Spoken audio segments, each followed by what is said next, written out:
Ultrasound में जन्म से पहले बच्चे की आंखें दिख जाती हैं। यह बात थोड़ी भ्रमित करने वाली हो सकती है। असल में अल्ट्रासाउंड में जन्म के बाद जैसी पूरी आंख दिखाई नहीं देती। इसमें केवल आंख के चारों ओर की हड्डी, आई सॉकेट दिखाई देती है और उसके अंदर पतली सी रेखा लेंस की होती है।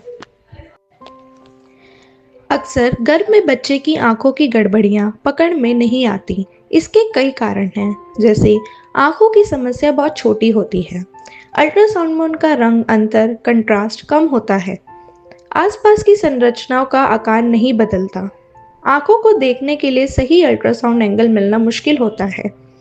सामान्य जांच में आंखों की पूरी जांच नहीं की जाती, केवल आंखों की सॉकेट और लेंस देखने की गाइडलाइन होती है।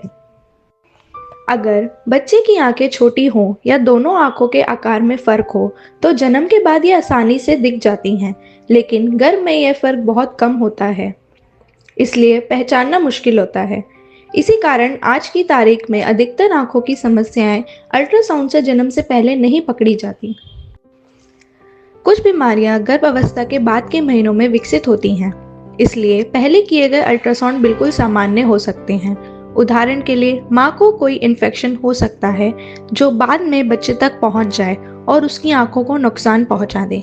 ऐसे में पहले के अल्ट्रासाउंड सामान्य दिखेंगे। कुछ मामलों में आंखें शुरू से ठीक से बनती हैं, लेकिन बाद में उनका विकास रुक जाता है या आंख नष्ट हो जाती है। यह बात बार बार किए गए अल्ट्रासाउंड से देखी गई है।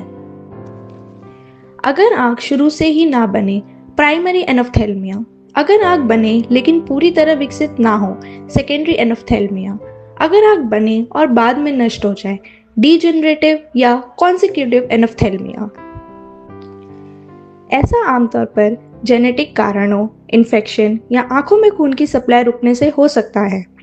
आंख के लेंस में धुंधलापन भी गर्भावस्था के बाद के समय में विकसित हो सकता है, इसलिए शुरुआती अल्ट्रासाउंड में यह नहीं दिखता।